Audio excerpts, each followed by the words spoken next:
Assalamualaikum warahmatullahi wabarakatuh. Ketemu lagi dengan saya di channel Jalan Kopi Kita pada pagi hari ini, tanggal 15 Oktober 2025. Jalani hidup dengan komunikasi yang baik, pandangan yang objektif, penuh manfaat kebaikan dan inspiratif tentunya, insya Allah. Jadi teman-temanku sekalian, pada pagi hari ini saya ingin membagikan sesuatu yang menurut saya lagi-lagi cukup penting untuk teman-temanku di channel Jalan Kopi Kita, atau yang mungkin sekedar mampir tanpa subscribe juga nggak apa-apa. Yang penting saya ingin menyampaikan ini, mudah-mudahan ini dapat mengubah cara pandang Anda, tentunya menjadi lebih baik, bermanfaat dunia dan akhirat. Topik kita pada pagi hari ini ialah hiduplah dengan realistis. Ya, kadang-kadang kita itu semakin menua, semakin bertambah usia, semakin tidak real. Ya, dulu kita sering mendengarkan slogan-slogan atau kata-kata dari orang-orang di zaman dulu, bahkan di lagu dangdut pun sering disebutkan bahwa lebih baik makan pakai ikan asin tetapi kenyataan daripada makan pakai ayam tetapi itu hanya mimpi saja, ya.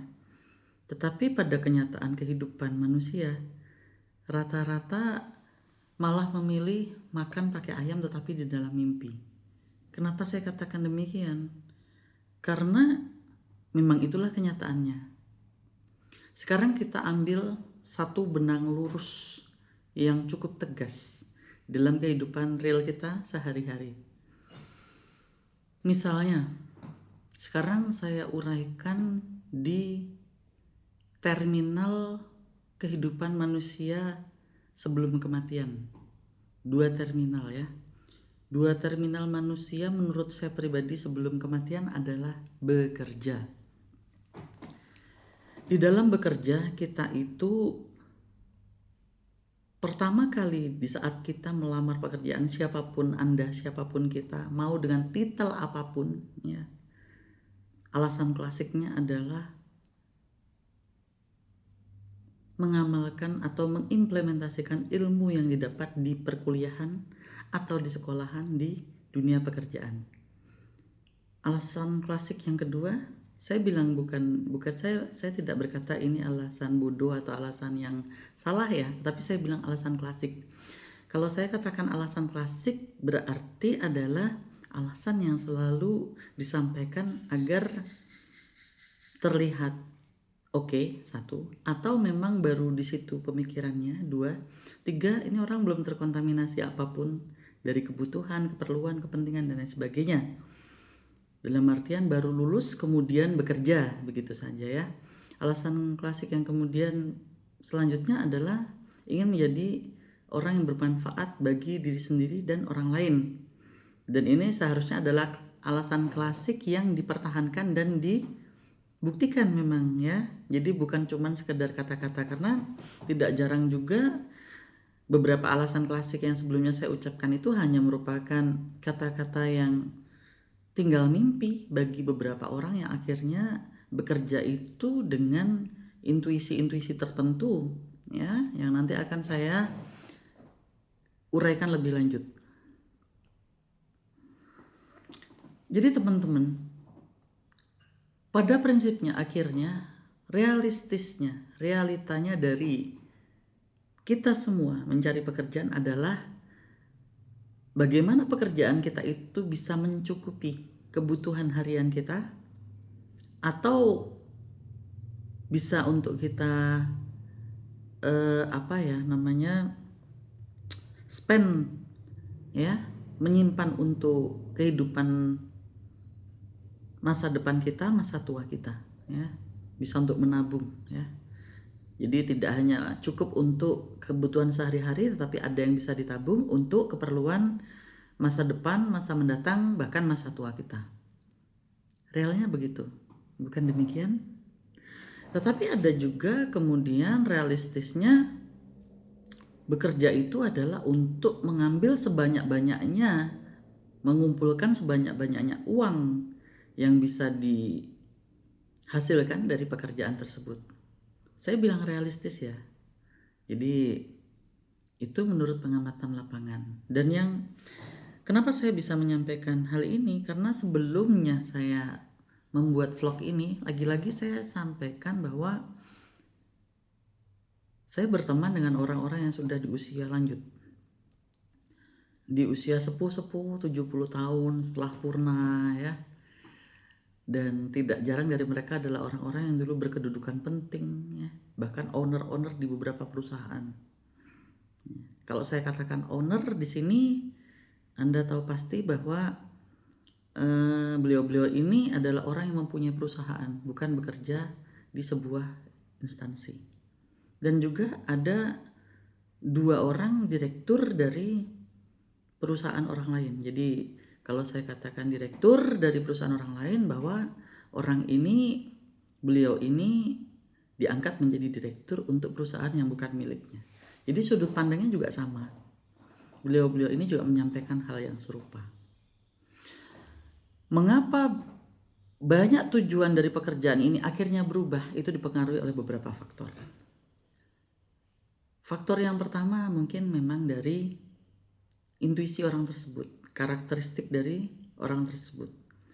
Jadi manusia-manusia yang berpribadi luhur, berkarakter baik, biasanya adalah orang-orang yang penuh integritas dan dia mempunyai konsistensi ya terhadap pemikiran-pemikirannya. Demikian sebaliknya, orang-orang yang mempunyai intelijensi atau integritas yang minim biasanya adalah orang-orang yang tidak bisa konsisten dalam pemikiran-pemikirannya, karena bisa jadi pemikiran-pemikirannya itu bukan buah dari pikirannya sendiri, tetapi dia hanya tercemar atau terdampak atau terpengaruh oleh orang-orang di sekitarnya. Seperti itu ya teman-teman. Kembali ke topik awal.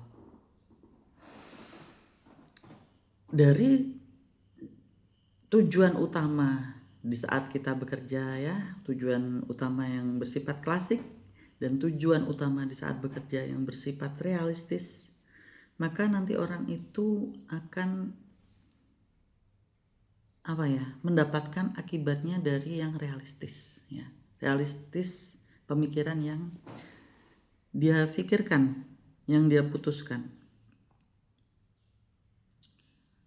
Saya ambil benang merah. Tadi benang merah sudah saya hantarkan dari depan tadi, sekarang saya tarik lagi. Ya. Mohon maaf ya, ini memang perlu pemahaman yang sangat-sangat dalam mengerti apa yang saya akan sampaikan di saat ini. Tapi kalau Anda yang memang nanti bisa mengerti, insya Allah akan mendapatkan manfaat dan oh iya begitu ya. Benang merah yang selanjutnya adalah bagaimana sebenarnya kalau kita mau menguji apa yang seharusnya kita ambil dari apa yang seharusnya kita pakai dari tujuan-tujuan tadi. Apakah harus pakai tujuan klasik? Apakah memakai tujuan yang real? Itu kita harus tahu terminal akhir kita itu pengen yang seperti apa. Jadi terminal akhir di masalah pekerjaan itu tentunya setiap orang kalau waras dan normal pastinya ingin di masa tuanya itu tidak kekurangan uang. Di masa tuanya walaupun mempunyai beberapa atau banyak anak tidak merepotkan anak-anaknya. Intinya mandiri di finansial ya. Atau bahkan di masa tuanya masih punya cita-cita untuk malah saya ingin ini, saya ingin itu yang tidak bisa saya gapai di saat masa muda saya. Karena di saat masa muda saya, di saat saya masih bekerja, saya mempunyai waktu-waktu yang tidak bisa saya pergunakan untuk bepergian karena memang harus berangkat bekerja. Kalau Anda sudah bisa menentukan terminal akhir dari tujuan kehidupan Anda, tujuan kehidupan dalam masalah pekerjaan, maka Anda bisa menentukan Anda sendiri atau siapapun Anda itu saat menjalani pekerjaan itu sudah real atau Anda sedang tertidur kalau bahasa saya. Kalau memang Anda itu sudah bangun dan Anda sudah real, maka Anda itu kalau memang yang tadi Terminalnya Anda ingin mandiri dalam finansial yang halal, yang berkah ya, yang tidak merepotkan anak-anak Anda seperti itu ya, yang masih punya saving dana gitu ya, punya tabungan, bukan berarti semakin tua terus cuman begini sama anak misalnya seperti itu. Seharusnya kan Anda bisa memastikan bahwa pekerjaan Anda itu mampu untuk Anda tabung ya. Tapi secara real lagi saya katakan, nanti jangan sampai diambil tolak ukur terbalik. Jadi saya pernah punya pengalaman di salah seorang teman saya yang dia tuh dihujat sama teman-teman kita yang lain bahwa kamu ini loh, kamu ini laki-laki dan kamu ini tidak bisa menabung. Tapi setelah kita uraikan secara real lagi ya, saya lagi suka kata-kata real karena banyak ya kita itu tidak realistis, kita ini tidur ya, tetapi ingin berperilaku seolah orang yang tidak tidur, kan nggak mungkin gitu ya. Jadi ternyata setelah diurai, beliau ini memang gajinya tidak cukup untuk bisa ditabung untuk keperluan sehari-hari yang urgent, dari kebutuhan rumah tangga, memasak ya, beli beras ya, untuk beli minyak, beli gas, bayar listrik, bayar air, mencukupi anaknya sekolah, padahal sekolahnya juga bukan yang di tempat yang elit-elit juga, dia sudah habis uangnya. Maka kalau memang seperti itu kan dia harus mengambil keputusan yang real juga. Ya kalau memang dia bisa bertahan dengan yang seperti itu, karena dia akhirnya mengutang. Hidupnya dengan hutang terus. Tetapi dia tidak mau berpikir kenapa dan cuman mengadopsi di saat ada orang, kamu sih nggak bisa nabung. Orang lain cuman bisa bilang begitu. Karena tidak mengambil fakta. Saya katakan kepada Anda di channel saya, mulailah hidup dengan fakta. Jadi di saat Anda berkata apapun, baik dengan diri sendiri maupun orang lain, jangan pernah Anda katakan menurut intuisi Anda atau intuisi siapapun yang sedang Anda sukai, tetapi bicaralah dengan fakta. Fakta itu adalah sesuatu yang bila dipergunakan itu akan bisa diterima oleh semua orang yang melihat dalam konteks normal dan tidak bisa dibantahkan dalam bentuk apapun. Itu ya fakta. Jadi fakta itu bukan cuma sekedar omongan Anda. Faktanya begini, belum tentu kayak gitu. Jadi di saat tadi kembali ke topik utama, teman saya ini ternyata memang secara fakta yang pas kita duduk bareng gitu ya, ada 7-8 orang saat itu, dia berbicara terbuka, gaji dia segini ya. Ini teman main sih, teman SMP dulu kita. Gaji saya segini, istri tidak bekerja, kebutuhan rumah tangga segini, anaknya ada 5 segini. Maka akhirnya dari 8 orang audiens yang ada di situ, saya salah satu orang yang berkata kepada beliau di saat yang 7 orang teman yang lain berkata ya sudah ya sabar aja. Terus saya katakan kepada dia, kamu sabar itu bukan tidak berbuat apapun. Kalau kamu memang bisa menerima ini, berarti kamu tidak usah mengeluh apapun kepada siapapun. Dan resiko di masa tua atau bahkan tidak perlu masa tua kamu harus bisa menanggung. Dalam artian mungkin anakmu nanti gak bisa kuliah, anakmu putus sekolah, atau di saat kamu nanti sakit, waktu itu belum zaman BPJS ya teman-teman, kamu gak bisa apapun, kamu harus hanya bisa menerima. Ingat, manjada wajada ya, siapa bersungguh-sungguh pasti akan berhasil. Dan berhasil itu konteks nilainya luas ya. Maksud saya konteks nilainya luas itu berhasil menurut si fulan belum tentu berhasil menurut kita ya. Tapi jangan dianggap ini satu yang wah kamu belum bersyukur. Kesyukuran itu adalah sesuatu, kalau menurut saya pribadi, kesyukuran itu adalah sesuatu yang bisa kita panjatkan kepada Allah setelah kita itu berusaha lebih baik dari hari kemarin, semua yang kita lakukan lebih optimal dari hari kemarin, dan realistis melihat keadaan yang ada ya. tidak lantas berpangku tangan dan kita bergerak. Itu kesyukuran. Jadi jangan kata-kata Allah itu dalam makna bersyukur hanya di parodikan kalau menurut saya. Parodi itu demikian. Jelas-jelas tidak cukup. Jelas-jelas memang untuk lulusan S1 semacam beliau digaji demikian itu tidak masuk akal gitu loh, dengan senioritasnya, dengan kompatibelnya dia juga tidak relevan gitu. Akhirnya dari 8 orang ya yang mengurai masalah tersebut, saya katakan kepada dia di saat yang lainnya, udah sabar dan syukur aja.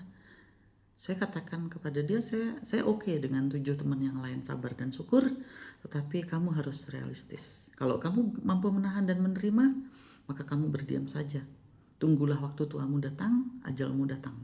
Tapi jika tidak, kamu bergeraklah. Pasti ada tempat lain, pasti ada usaha lain yang bisa lebih menghargai kinerja kamu. Kalau kamu tidak mampu mengubah tempatmu bekerja. Tapi kalau kamu mampu mengubah, berikanlah usulan yang itu pakai fakta ya. Kenapa di lulusan S1 di masa kerja yang seperti Anda kok gajinya di situ? Karena kan semua instansi perusahaan itu juga kiblatnya ke Disnaker ya. Jadi Dinas Tenaga Kerja, nggak asal main aja.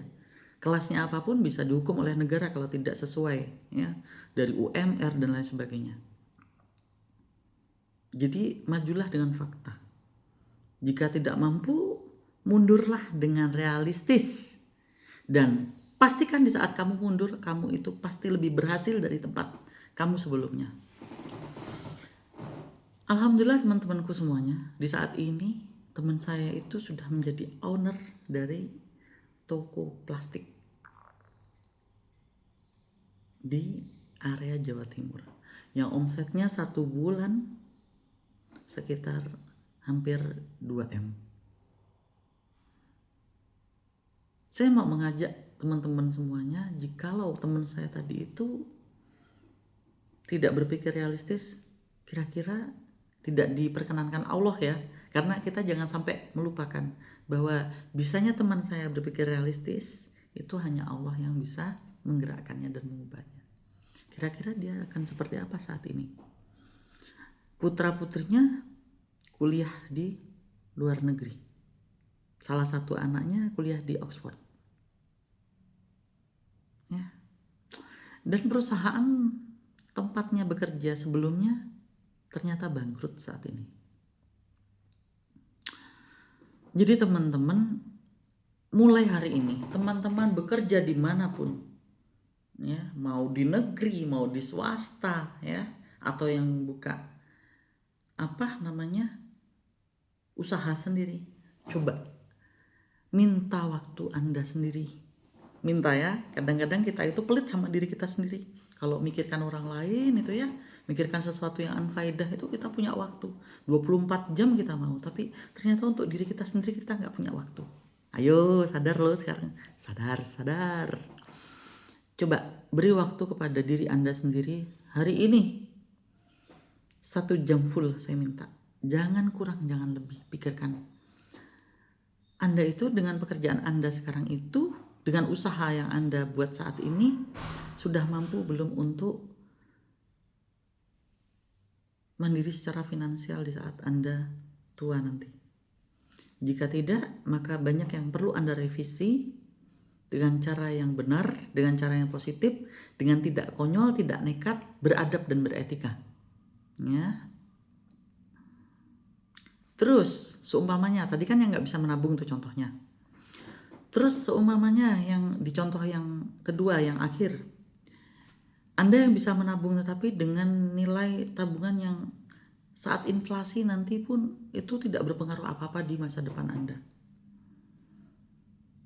Saya kadang-kadang tuh kasihan dengan putra-putri kita yang secara tidak langsung kita itu seolah-olah membuat mereka-mereka ini menjadi yang harus bertanggung jawab terhadap masa tua kita.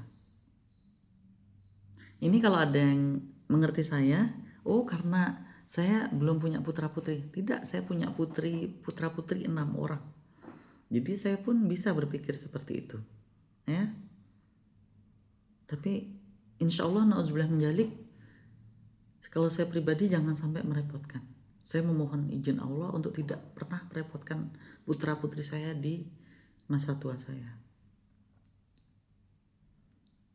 Jadi seolah-olah mempersiapkan anak-anak yang menanggung masa tua kita. Janganlah. Mereka pun pastinya akan menjadi orang dewasa dan orang tua yang juga mempunyai tanggung jawab kan pastinya. Bayangkan kalau itu masih harus ditambah kita. Jadi contoh yang kedua itu adalah yang bisa menabung, tetapi bila ditabung pun itu menjadi sesuatu nilai yang tidak bermanfaat di masa tua. Jadi ukuran bisa menabung itu adalah yang bisa misalnya saat ini untuk, kan kalau agar tidak terkena penurunan nilai rupiah, kita harus bisa menabung emas ya minimal ya. Karena kalau kita katakan menabung rumah atau tanah kan tidak semua orang bisa. Tapi emas mungkin ya, insya Allah kan semua bisa. Kalau dalam 1 bulan Anda itu tidak bisa menabung emas, ini pemikiran saya ya, bisa diadopsi dan teman-teman saya yang sudah ternyata di masa tua berhasil secara finansial. Saya katakan, saya tidak lagi sedang berbicara yang lain, saya lagi berbicara dunia dan finansial. 1 gram emas dalam 1 bulan Anda bisa menabung 1 gram emas yang itu tidak bisa Anda ganggu gugat selama sampai Anda pensiun. Itu berarti Anda bisa mempertahankan usaha Anda atau pekerjaan Anda. Tapi bila tidak, ya Anda perlu revisi kembali. Ya. Revisi kembali itu bukan berarti resign kerja ya teman-teman ya. Jangan terlalu sempit pemikirannya. Dan tidak perlu Anda menjelek-jelekkan tempat bekerja Anda. Saya selalu katakan kepada subscriber saya, jangan pernah Anda itu meludah ke piring tempat Anda makan. Atau kalau Anda terpaksa meludah, pastikan ludah Anda itu kering sehingga di saat Anda menjilatnya kembali itu Anda tidak jijik gitu ya. Ini dimaknai ya maksudnya. Jadi di revisi itu bisa jadi Anda membuka usaha lain, menambah pendapatan yang lain. Jadi misalnya Anda bekerja selama 7 jam, ya Anda bisa menambah jam di luar 7 jam Anda itu dengan pekerjaan sampingan atau usaha sampingan yang lain. Mungkin itu dari saya, mudah-mudahan bisa bermanfaat lebih baik untuk masa saat ini, masa mendatang dan masa tua Anda tentunya. Ingat pesan saya kepada subscriber saya yang insya Allah orang yang dirahmati Allah, jadilah orang yang realistis, jangan orang yang hidup di negeri dongeng, hidup di dalam mimpi yang tidak ada gunanya. Di saat Anda tersadar, ternyata Anda sudah membuang waktu puluhan tahun dan Anda sudah tidak dapat kembali lagi. Berubah semuanya. Oke, Assalamualaikum warahmatullahi wabarakatuh.